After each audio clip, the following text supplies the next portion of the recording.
So I'd like to thank everyone for joining us today for this webinar, our fourth and final of the season. And we really appreciate those who have been participating in this series, and really appreciate the folks on this call right now who are going to be presenting to you. This is being recorded, so I hope that's okay. My name is Paul Gregory with Nature Canada. I'm your host for this 1-hour webinar. We're trying to have it so that the presentations are about 15 minutes-ish, and then we'll have lots of time for Q&A so you can draw from the amazing experience that the presenters have to share with you. I'd like to acknowledge that Nature Canada's offices are located on the unceded territory of the Algonquin Nation, ancestral lands of the Algonquin and Anishinaabe people, and we continue to occupy. So I'm going to start with Jen Baker, who's the general manager of the Hamilton Naturalist Club. And as we were having this dress rehearsal yesterday, it was funny where the Hamilton Naturalist Club has been around since 1919, so 105 years old. And Sally said her group, the Climate Action Now Network, has been around for 4 years. So we got the full spectrum of experiences. But it's just really nice to see the history of it. But the experience, I think you'll be very impressed with the presenters today. So I'm going to pass it over to Jen to start from the Hamilton Naturalists. And if you want to, we're going to do it a little more informal this last webinar because, I'm hoping that the series continues for the next year. But, I think, we're all informal. Like Jen said, she was out in the field this morning sort of thing. So, it's not all stuffy Ottawa type of thing. It's, we want to have build these personal relationships, have these good informal conversations so we can all learn from one another. So with that, I'm going to pass it over first to Jen. And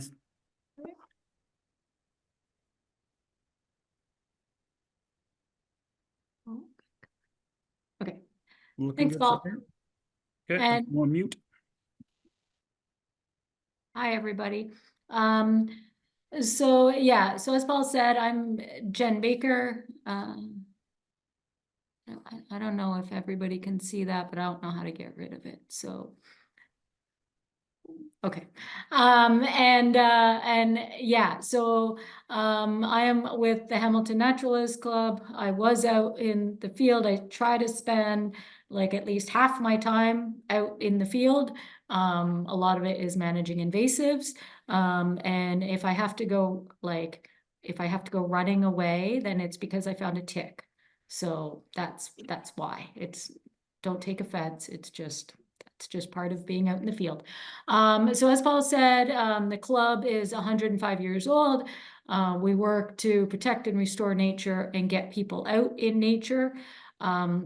We have protected 10 nature sanctuaries, so over 550 acres. And we also have done a lot of urban work. It's like urban conservation work and bringing nature back to the city. And that's kind of what led to the story that I want to share a bit of it with you today about our involvement in the Biodiversity Action Plan for Hamilton. Which is the focus. And so our work in this started a number of years ago, good things that happen take time. And it started through our urban work. We just started seeing we need to bring nature back to the city. So we started doing this by creating pollinator gardens across the city, generally in parks and public spaces. So this is a parkette that actually was developed. We started planting in because a colleague on her walk to work said that she wants something nice to look at. So I said, okay. So we kind of took over this parkette, it's not a playground. It was just open vacant land. So we now have about 15 different beds in there. And then we actually just this morning had another big ginormous mural that is beside that big one. And so if you're ever in Hamilton, then you're in the right spot because you can't miss it. And so we were doing this work and we were meeting lots of city staff and some counselors. And I think they liked working with us because we create spaces like this but we also take care of them. We don't, and I think that's important. We don't put in these features in public spaces and assume that the city, who's already busy, will take care of it. And then at the same time, we were also working with the public, like kind of using these as, here's how you can garden for nature and enhance biodiversity, help pollinators in your yard. And so all of this was kind of happening at the same time. And again, over a number of years, that, allowed us to meet even more staff and more counselors and people, yeah, and as well as community, who were asking for more to happen. And we started saying, well, we can only do so much. Like, we will keep maintaining what we've created. We'll expand it when we can, but we need help. And so working with community. Oh, and as part of our working with community, we created this certification program, which is just, if you add native plants to your garden, you get certified. And then you get this sign to show your neighbors why your garden, because sometimes when you start gardening with native plants, sometimes it looks a bit messy. So this just kind of helps to show them. So now we have like almost 500 of these signs across the city. So, the city is seeing all of these good things happen. But again, wanting them to do more and wanting them to take some ownership to as part of the doing more. So, I work to get Hamilton itself to apply to become a B city. So I work through council, so to have council direct staff to do that application. And this was just pre-COVID. So a few years ago, and now this is like completely a city initiative. Like they do the requalifying every year, and there's a little team of partners that they've gotten together. So it's not just the city, it's like the city and the conservation community. So this helped to set the stage, because then I'm like, okay, so now I still need the city to do more by adding native plants into gardens. That's really how all of this started. I had to change city policy because I wanted the city to plant more native plants in garden beds across the city. So that led to, we have to have a biodiversity action plan, because I had to change a lot of things.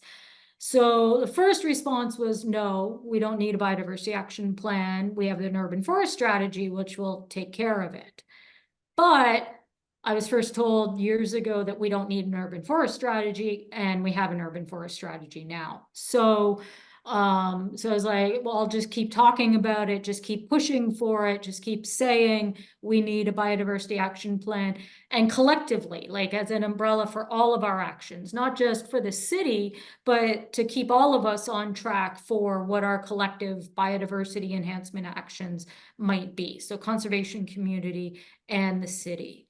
And sure enough, if you're like a dog with a bone and you just keep like kind of nattering away, it gets through. Like, people need to hear it, because this is all new for so many people. We get to work in like biodiversity and find ticks and things like that every day. They have 50,000 different things they need to look at. So it was just that breaking through to see that this is a priority, getting that community involvement, and seeing that it's happening on the ground, and seeing that it's not scary. There's already lots of really cool things happening that contribute to this. We're not starting behind the 8 ball. And so then, over time, again, through council direction, to have staff work with the conservation community to develop a biodiversity action plan. That's kind of, and again, it's taken time because it's a collaborative effort. We're all doing it off the corner of our desks, including cities, like everybody. But we've had really great support. Like, we've had lots of partners involved, and then we've also had lots of really good advice from our stakeholders. And this collaborative effort, this is what was really important to me.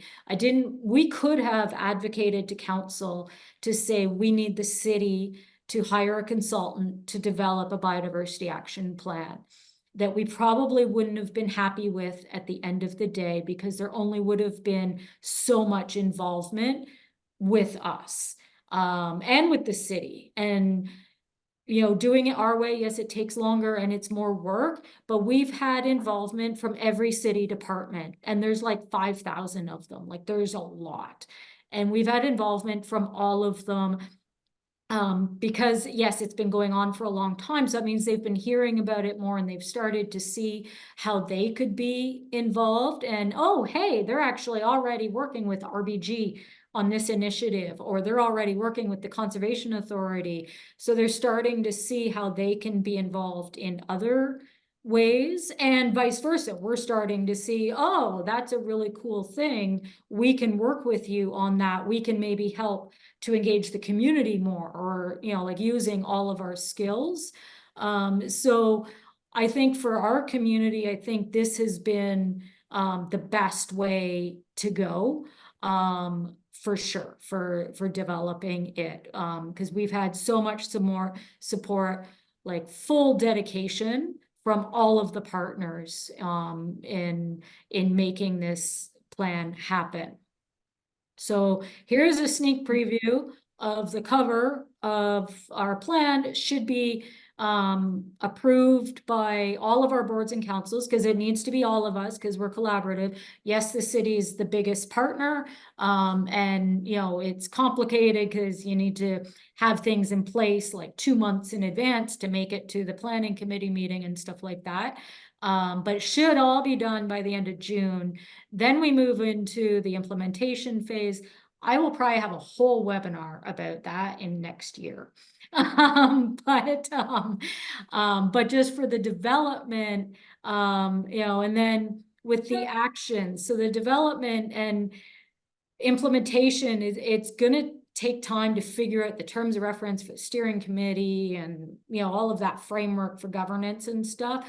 But here's a bit of a snapshot of some focused nature-based solutions activities or actions that will be happening.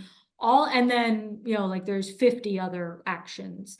All of the actions will be happening, even as we need time to figure out the governance, because the partners put forward the actions themselves. So we have all committed that, yes, we can make all of this happen. We made it a 5-year plan, thinking over that time, we can make sure it's all the right people and all of the right partners around the table. And then, then smarter heads than me can then figure out, what does the BAP look like after those 5 years? But this gets everybody thinking under this Biodiversity Action Plan umbrella, and then we can move forward.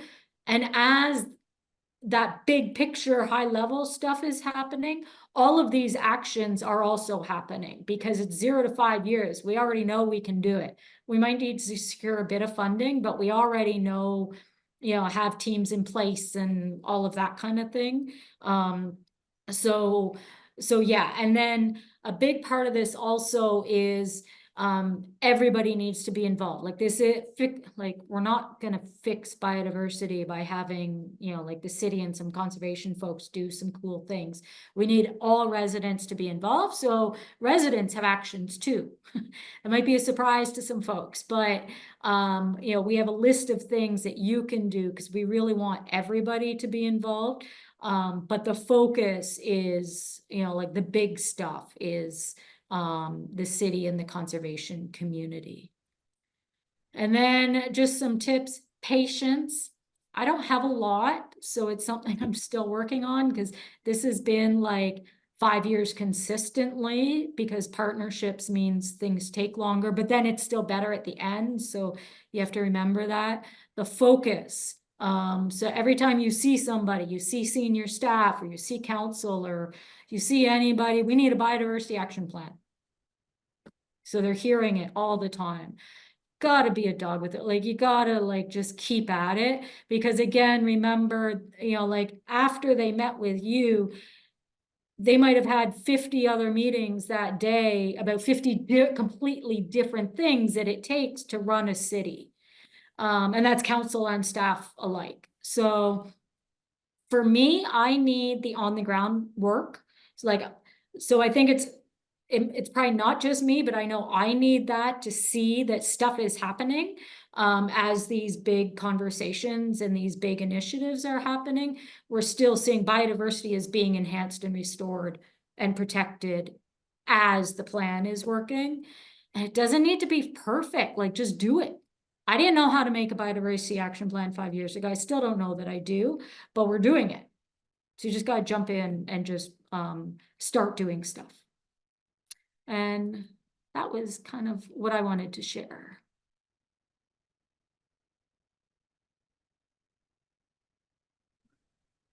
That was great.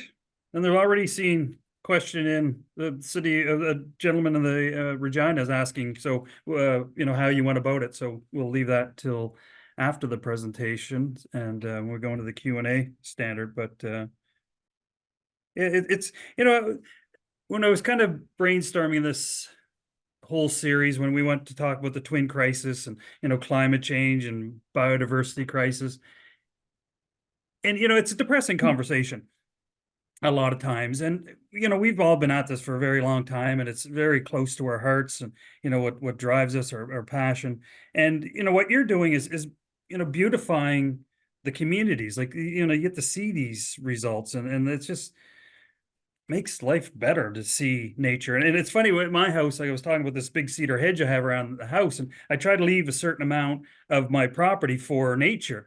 And so with this big cedar hedge, you can, and I'm on a corner lot, so I hear people walking down, you know, on the street on both sides talking about, you know, some people love all the different wildflowers that are popping up, and then other people are like, that guy, you know, lazy guy, he's not mowing his lawn, sort of thing. And so you hear these different conversations, but that sign that you have is that what I've been, you know, I need one of those to, you know, just to help educate, but then at least people can appreciate what I'm trying to do. So It looks legit too. yeah, yeah. One thing, I was at an event, tabling an event not too long ago, and we have a seed library here in Ottawa, and they were doing some amazing things, and their booth was right beside ours, and it was quite incredible what they're, you know, those folks are doing as well. So I don't know if other people out there have seed libraries in their communities, but I definitely would recommend that. Yeah, I have lots of questions myself, but I'll leave those for after Heike and Sally's presentation from the Climate Action Now Network. And the 4-year-old organization, but tons of experience, and, you know, getting to know them this past 6 months, like, it's been very inspirational, their story as well. So I will pass it over to the two of them, and Okay, hi. My name is Heike Reck. I used to live in Mississauga, spent most of my working life in Toronto. 6 years ago, I retired and moved up to the beautiful little town of Thornbury, right on Georgian Bay. I'm very happy spending my time outdoors now, and wanted to make sure that our gorgeous area is preserved the way it is right now with nature. So we started a climate action group called Climate Action Now Network. And I'll just tell you a little bit about the history of our group.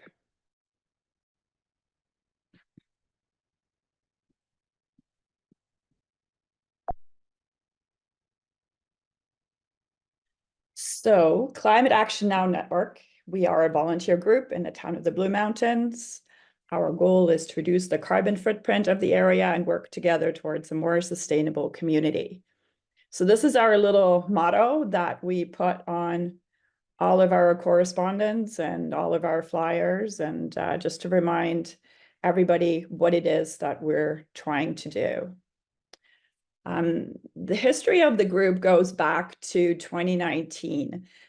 There was a movie called Resilience that was created by John Anderson and Liz Zetlin. Now, John Anderson is a scientist who lives in Owen Sound, and he just happened to be now let me think. either the brother-in-law or the cousin, I can't remember, but to somebody who is a member of the Green Team at our local United Church. And the members of the Green Team, and I had joined the Green Team at that point, went to Owen Sound and watched this movie, Resilience, at the Roxy Theater. And it was a really inspiring movie because contrary to most of the doom and gloom messages, this was a movie that really explained that communities can work from the bottom up and get involved and, have more hopeful messaging by, doing boots on the ground work and getting involved in climate action and making their communities more resilient to climate change, instead of just waiting for the government to do things from the top down. So that was sort of the hopeful message. So we wanted to, broadcast this message a little bit more widely. So in the fall of that year, we arranged for another screening of the movie at Grace United Church in Thornbury now. And we had about 200 people attend, which we were really happy about. And we then arranged for whoever was interested in following up to have a discussion in the basement of the church afterwards. And there were about 25 people that came downstairs, and we hung out for another couple of hours and had some great discussions. And that was the birth of the Climate Action Now network. We kind of felt each other out in terms of what areas we were most interested in. And based on that discussion, we divided into 5 groups, 5 teams. And the original ones were drywall recycling, the use of single-use plastics, food waste, trees, and communications. So those were the initial groups of interest within our group. And we then would go and figure out how we wanted to improve things within those areas. And then once a month, we would get together and we would meet and we would talk about what progress we were making. So our first major success story was about drywall recycling. This is actually something that my husband got really involved in, because when our house was being built, he was very upset to see that when the walls were being put up, all the drywall went up in huge sheets, and then they would cut out the windows and the doors, and all of that would just go straight into the garbage. There was absolutely no attempt to try and use smaller pieces. It just, there was so much waste. So that most construction site, and our whole street was being constructed at that point, had huge dumpsters full of drywall. And in the Toronto area, it is actually possible, and I think it's in Oakville, that there is actually recycling for drywall. So he decided that he wanted to do something about that. So he and a couple of other members of our new Climate Action Now network went on road trips. The road trips were just as much focused on finding the best butter tarts as it was to find out about drywall, but they had fun with it. And they went to all 9 municipalities that make up Grey County and talked to the various waste managers in each area and figured out what all the other municipalities were doing about drywall. And one of them was actually recycling drywall, but everywhere else it just went into the garbage. So they gathered information about what each area was doing, what the one area that was handling drywall, how they were doing it. And then they pulled all that information together. They also connected with the recycling facility in Oakville, and created a reputation and presented that to council. So they basically did all the homework for town staff to make it very easy for them to get on board with this particular program, presented it, and it was accepted. And ever since then, we have had drywall recycling. Now, you also have to actually encourage people to separate the drywall in order to be able to recycle it. So, I'm sorry, my phone is ringing. All right, sorry. So one of the other things that had to be done was to make it more expensive for the contractors to dump all their garbage mixed together. So they separated the fees so that if you stripped out your drywall and put it into recycling, that you would have lower costs in terms of depositing your garbage. So that was our first big success. Then there were other projects. Some of them led to mattress and shingle recycling. We did a bunch of more road trips to look at styrofoam densification, which was being done in the area, and it's now being collected and densified.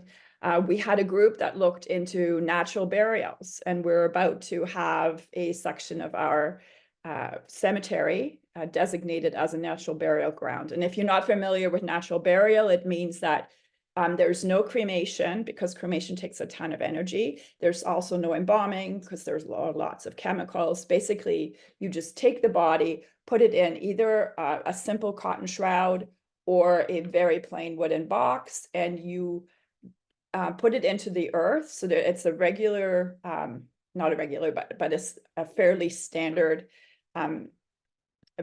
burial, but it's not as deep as it usually is. So it's only a few feet into the ground, and that actually enhances the decomposition of the body. And then there's nothing, it's left natural on top. So you can either just have a wildflower meadow, or you can plant something like you can have some landscaping done, but it is really meant to be as natural as absolutely possible. And it means that the body is giving back to the earth.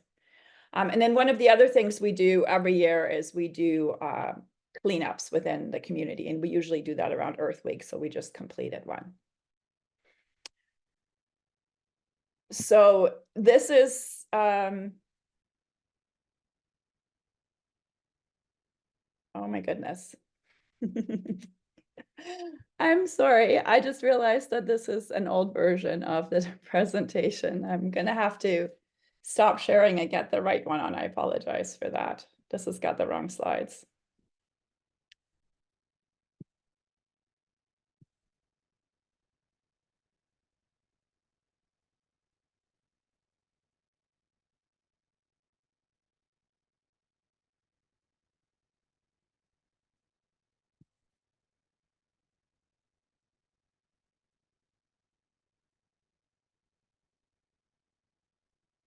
Right. This is the correct version. Can everybody see that?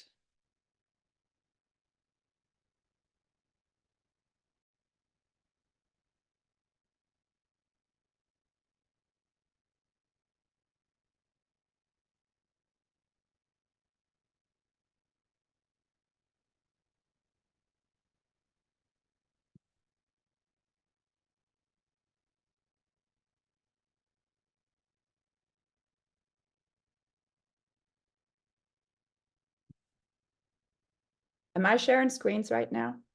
No. I'm sorry, guys.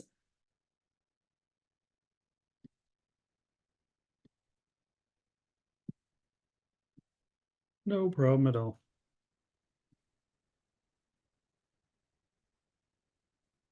People just start looking at their phones and checking. Oh, Okay. looking good there. Yep.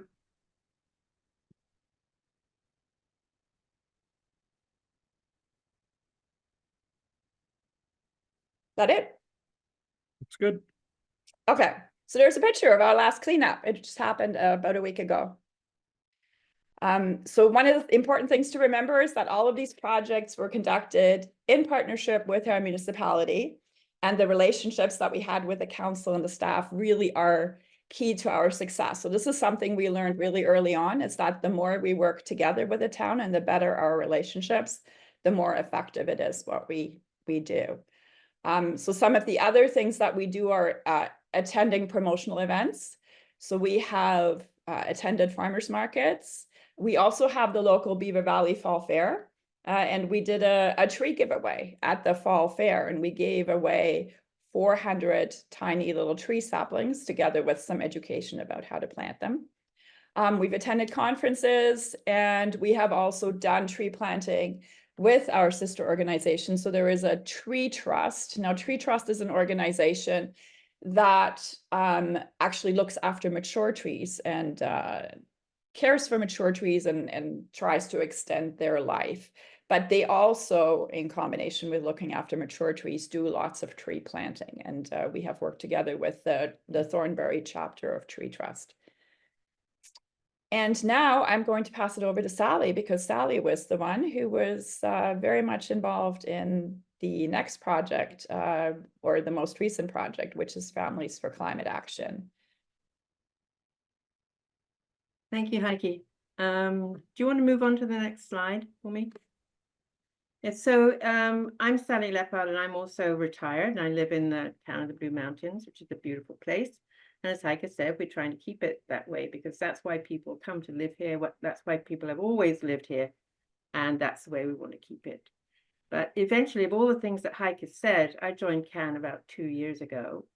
All of the things that Heike said, we really do need to affect the policy as well as do things as individuals to mitigate the effects on our climate. So our focus in this council term is on both the policy level work and the hands-on grassroots action. So I'm just going to briefly go over some of the policy work that we've been doing in 2021. As many municipalities across Ontario have to do, they have to update their official plans. And we have participated quite strongly in this. In fact, what we've done is we've rewritten the official plan so that it integrates climate solutions into every single relevant section. The official plan staff did a couple of surveys while they were doing the update, and they're still doing the update. So I think they've actually been they will have been doing it for almost 5 years to update their 5-year official plan. But they've done community surveys, and every time they do them, nature and environmental protection comes up as one of the most important values to our community. So it's also a requirement of Ontario's provincial planning policy that each municipality conduct a natural heritage study or natural assets inventory. And so CANN, along with others, have tried to persuade our town to undertake a natural assets inventory and natural heritage study. And in fact, they were successful, staff was successful in getting our town council to approve a budget. And they've now at the final stages of that natural assets inventory and natural heritage study. So this is amazing accomplishment. And I think we've been part of pushing them to do that. Some of the results of that study, 55% of our total land area covered in natural assets. Our street tree canopy covers 32.5%. So you can see, if you're not familiar with our beautiful area, that we have an amazing area to protect. They've also, the consultants, have valued the ecosystem services between $86 and $103 million. So in other words, what they're trying to do is to suggest to the sort of engineering community, and not to offend anybody here, but to suggest the engineering community or the engineering way of thinking that we can actually use natural assets as a way of mitigating climate. So now, of course, we have to set rules and targets to make sure that we protect our area, and we will be lobbying for targets to reflect the vision that we need to protect.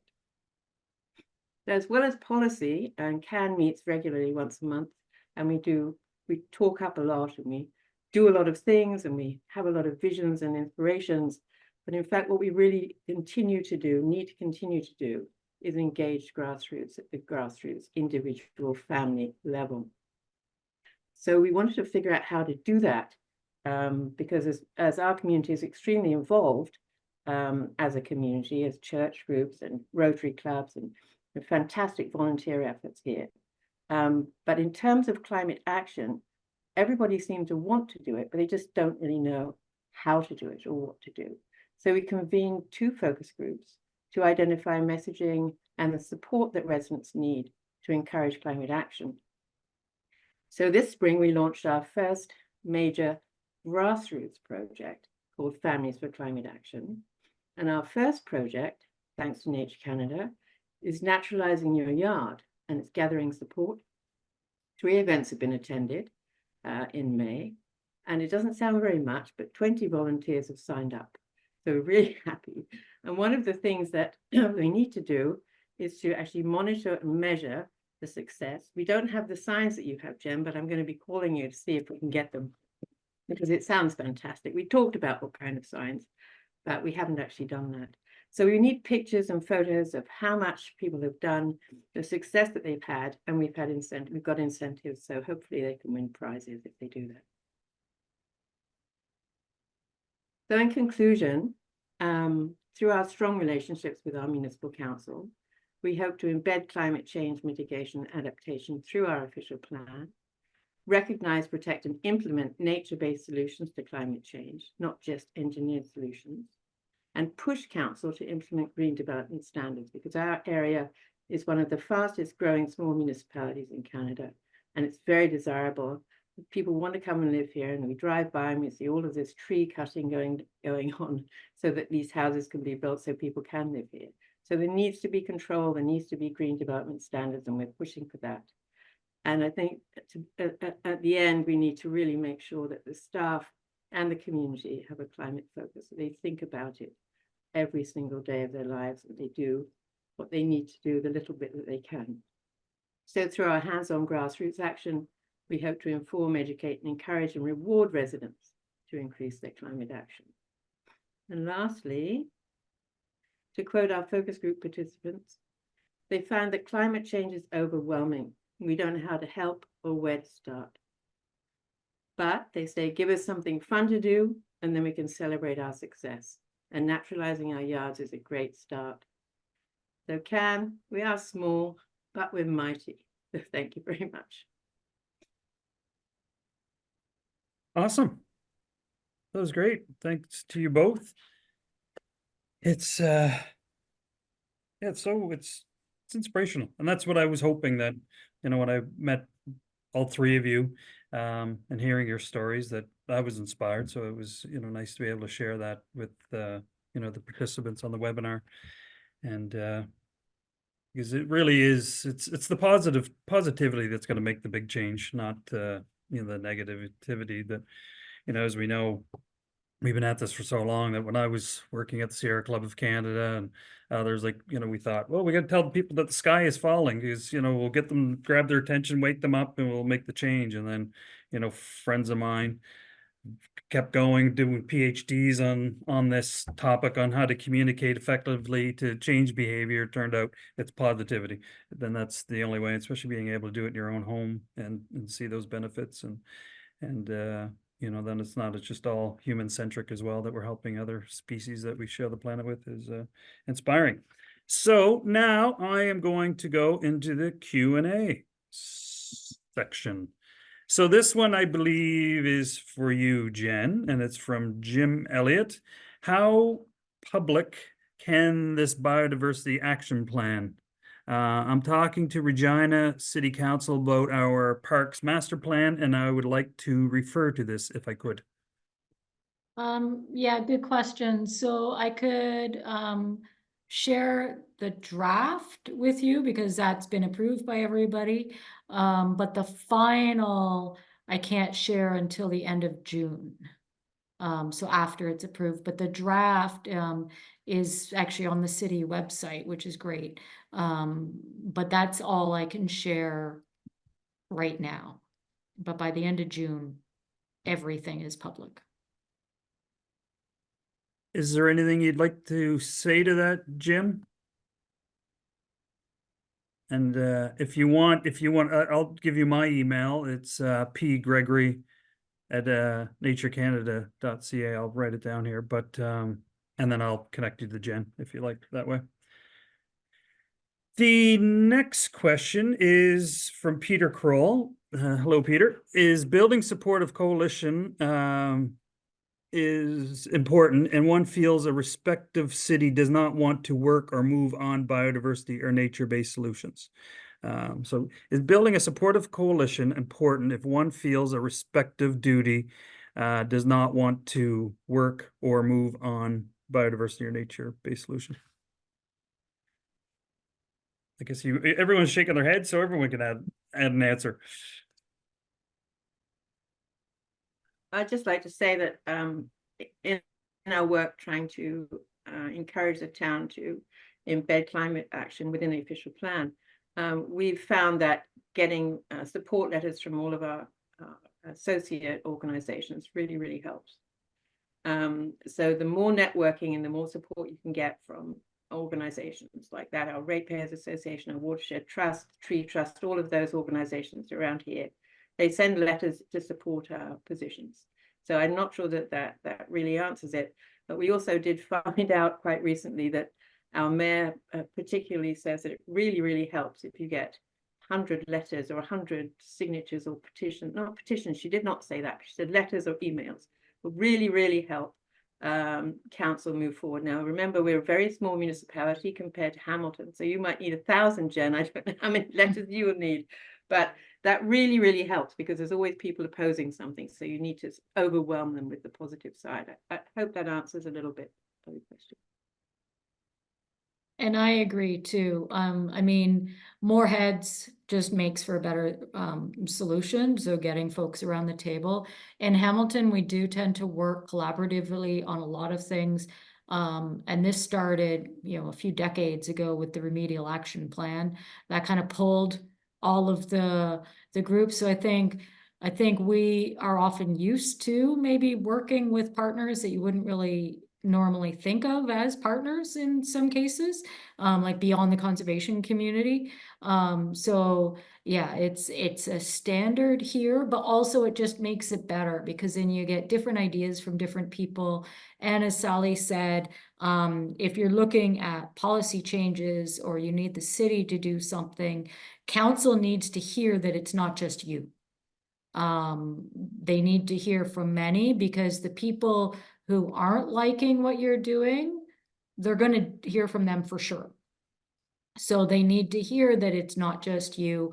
But also, like, just as you're doing stuff, you might get really cool ideas from talking to different people and getting new people engaged. So yeah, it's definitely, you can't think you're going to go out there and do it yourself. You need to find out who else is interested and who else might already be doing stuff. That's great. I know federally, it's 10,000 signatures that help kind of get like, ooh, take notice. So you guys must be somewhere in between. I know I have an event that I'm attending tomorrow with Lanark County and their climate action group. And so they're having a bit of a mini summit in the afternoon, and they're trying to protect some wetlands as it's a nature-based solution. And there's actually one of the big contractors there is very open to like, okay, well, how can I do things differently?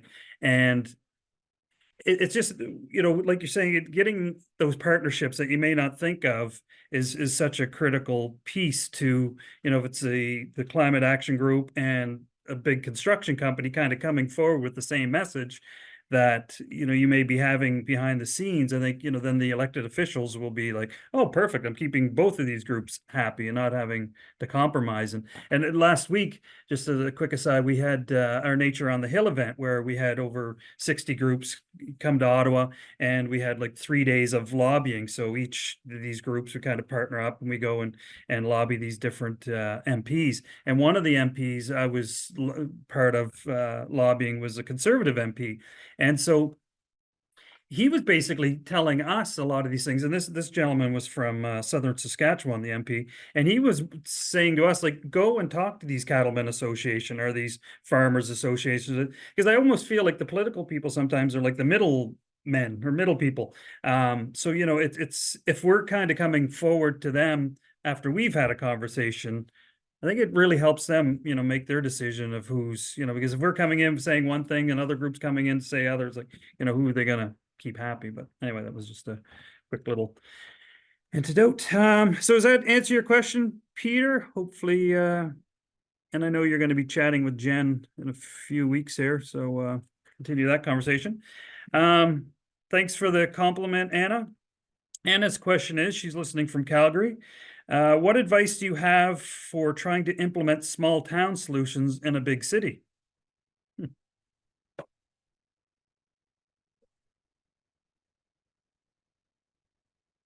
I could start, and the small town folks can add in, but it's all the same stuff. Like we have people, gardening for nature, and through our Pollinator Paradise program.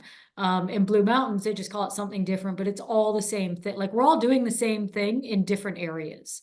And having 20 people is huge, by the way, for Blue Mountains. Like, that's big anywhere.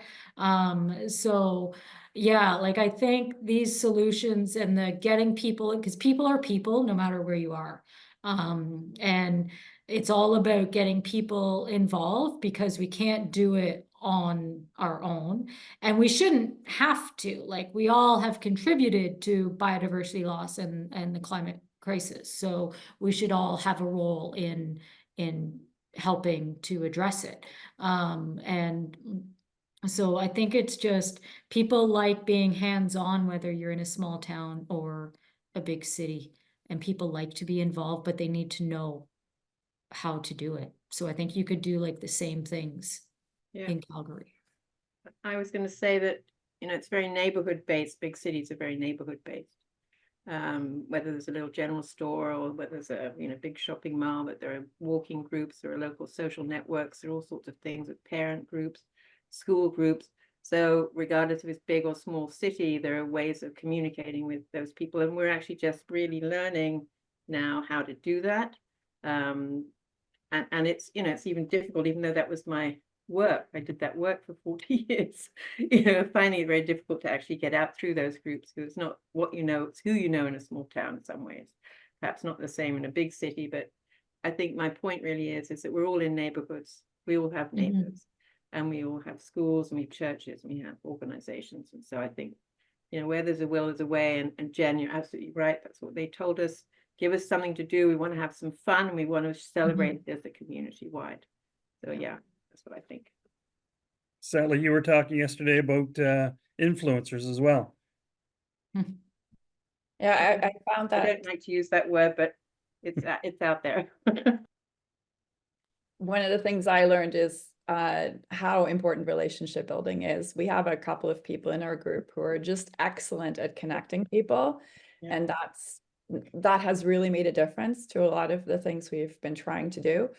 For Earth Week, for example, we were working with the library, and there was a person at the library that's excellent at introducing people, and she connected our group to one of the yoga studios in town, and to some of the other businesses. And then we started working together and ended up having a day that was really good for everybody, for all age groups, not for just the retirees, which is what most of our group is, unfortunately. So it really, really helps to work on those relationships with all sorts of different groups. I know on Saturday, my community association had a local arborist who just moved from Winnipeg into the neighborhood. And so we had a forestry walk. So like from 10:30 to 12:30, we met in our local park and just went walking through the neighborhood. Didn't realize, but we had 49.5% canopy cover in our neighborhood. And but it was just really good. Like, you get to meet your neighbors, and then you kind of, slowly walking through your neighborhood, and you get to look at things totally different. We even planted a tree. So, so I think, looking at it, the scale, like we were chatting yesterday with our dress rehearsal, that, my neighborhood may be as big as the Blue Mountains sort of thing, but it is, more big scale, but on a local scale. And people love tree walks, actually, by the way. Like, people love going on tree walks. And maybe in big cities, it's also using social media more to connect, like, kind of across the city. Neighborhood association by a neighborhood association. Like, we have a board member who's really good about posting conservation issues on like all of the neighborhood association pages. So yeah, so it might be using social media more, because you can't get out to meet everybody across the city and all the yoga studios and stuff. So it might be used, like, yeah, just using e-connections more, as well as doing some tree walks or tree plantings, or people like cleaning up garbage together. It needs to be an organized event. People won't go out on their own and just do it. But organized event, people love cleaning up garbage. So it's another way to bring folks together, and talk about stuff and have fun and have a little Halloween candy and talk about, like, you know, like throw in one or two things. Hey, have you heard about this? Or did you know this? And that kind of thing. Yeah. Yeah, I was surprised with my neighborhood association, the conversation. I've been working with NGOs and the environment movement for 30 years, and it was the same conversation with my neighbors. And it was like, so just even bringing those like-minded people, and with so much of this now that, it's it's a double-edged sword. We're using social media to get us there, but we still need that bringing people together, which, kind of heals us in ways that we don't even, fully aware, I guess, as we evolve. So Peter has another, I think more of a comment, but I know, I definitely give kudos to Peter's great work. But looking at reconciliation and nature-based solutions and biodiversity protection, see the National Healing Forest Initiative, 21 right now in Canada, and then he's put the website there and the questions and answers. It's National Healing Forests, all one word, .ca. So nationalhealingforest.ca. Thanks for that, Peter. So one thing that I saw, just because we're wrapping up here soon, but Heike, I saw, the slides when you realized you were presenting the wrong one, but the town of Gibsons, because last week or 2 weeks ago, I had Michelle Lewis from the town of Gibsons present. And so just kind of, if you could just elaborate a little bit on the inspiration with the town of Gibsons and how they inspired you. Yeah, so we read that article about Gibsons, including their natural assets on their balance sheet, and my background is finance, so that kind of caught my interest right away, because you can't manage what you can't measure, and and if you have it on the balance sheet and you assign some value to things, then it is much easier to convince people to look after them. So I thought I would look into that a little bit, and sort of looked, connected with the town of Gibsons, and then looked at their financial statements. It turned out actually that it wasn't right on the financial statements. It was in the notes to the financial statements. And then I looked at the accounting standards for municipalities, and did confirm that you can't actually put them directly onto the balance sheet, because there's no, they're not allowed, they're not really measurable according to the accounting standards. So that is something that is coming at some point in the future, but these things tend to move quite slowly, unfortunately. But there is an international movement to get natural assets fully onto the balance sheet. In the meantime, there have been quite a few things developed to try and quantify them. And I know that we have now put a dollar value, as Sally had on her section of the slides. There is a dollar value that has been assigned to the natural assets, but these are not things that can be used for accounting purposes yet. So once they will be, I think it will be much easier to sort of push to protect natural assets. In the meantime, what we did was to connect with the municipalities that have worked on natural assets. And the very first thing you have to do with natural assets is to create a full inventory of them, which our town has done now.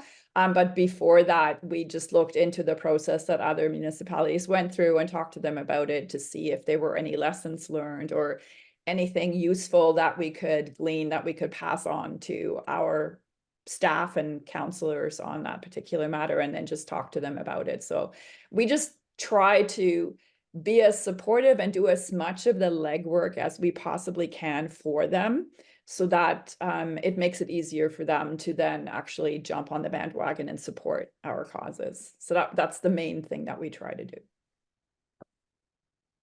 And Jen, with the biodiversity action plans and the national inventory, or like, is there cross-pollination there? Like, because I know, the Natural Asset Initiative is really pushing these inventories. And then like with the biodiversity action plans, I think are relatively new. I need to do more research on this with, looking at municipalities, how many have them. And I know in Ontario, like they have the natural heritage plans, which are quite rare. And it seems like it's a Southern Ontario thing more than a full Ontario. So, you know, I think so much of it is in the infancy stage, just because I know even like you're saying, Heike, with the accounting standards, like that, I think CSA, the Canadian Standards Association, just came out with some new standards for how to, you know, have this on the book. So I think, you know, the level of sophistication's up. What was it? What's the Bruce Trail, not the Bruce Trail, but the Greenbelt Foundation had a webinar a couple weeks ago, and they had a number of the municipal finance directors with, you know, talking natural asset initiative. So you can see that it's, you know, the level of sophistication is increasing, but it really is in its you know, early days. But we've all of us been pioneers, and I imagine everyone on the call, you know, been at this for so long. So it's neat to see the level of sophistication, I guess, in making this movement happen. So there's about just a few minutes left. So does anyone have any closing remarks or any questions from the audience that you'd like to answer before we wrap this up? I think my closing remarks are to just start doing something, whether it's planting trees, planting wildflowers, encouraging others to, like, even if you stay with the on the ground work, because that can lead to bigger things. Like, I did not think that I would be helping to lead a biodiversity action plan development. It just kind of ended up happening because we saw the need for it, and you know, we knew people that wanted to help out. So I think just starting somewhere, and it will end up happening. Like, if you know where you want to go and you keep pushing for it, people will join in, especially if you have ways. Like, if you can say, I need you to do this, and I want you to help do this, and oh, you want to know about trees, oh, hey, I know a guy who can help you out. So it's just the keep talking about things. And if you're like me and you need on the ground work, then keep doing things too, because it takes time. And I know we're in a crisis, but it still takes time. People still need to go through the process to get there.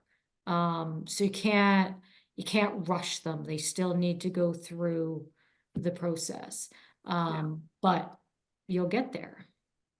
I just wanted to encourage people, you can do a lot of things with very little amount of money. So you don't have to wait until you get funding for this or funding for that, because those criteria are difficult sometimes to meet for small organizations. And so that's why we're so grateful to Nature Canada in a number of different ways. But I think that you can do a lot of things with just human power and the desire to achieve something. That's amazing. Yeah, I guess I would echo that too. You can do a lot with not very much. I'd also say that doing something, as Jen mentioned, doing something is going to make you feel better too. Like, it's amazing how much difference that makes if you feel like you're doing something a little bit towards, you know, working towards that crisis. And then, as I mentioned before, you know, like, just keep talking about it and build those connections and establish relationships, even with people that you don't think are likely to have anything to do with climate. But it's surprising how, when people work together, how much you can accomplish. Well said. I remember when I was volunteering at this kids camp back in Nova Scotia where I grew up, and it was introducing kids to nature, like kind of, and there was we were in a pole barn, and there was this little plaque on the side, and it was from Edward Abbey, the founder of the Sierra Club, and it was sentiment without action is the ruin of the soul. And it was just kind of like that. Okay, I gotta stop yapping about it. I gotta do something about it. So on that note, we're at 3:00. I really thank the participants who showed up as well, and thank all the presenters, Heike, Sally, and Jen. It's been, I hope you found it as informative as I have, and looking forward to continuing this. This is kind of wraps up this series, but I'll send out a questionnaire to see, you know, get your comments on what you would like to see for the upcoming webinar series, because, you know, we did the high level, now we're into the solution. So I really want to put, you know, sounds corny as it sounds, put the solutions back into nature-based solutions, and to hear from more groups, because it's the groups out like yourselves out there that are doing the great work that, you know, we just really want to showcase and share your stories. So with that, thank you very much, and hope everyone has a great day.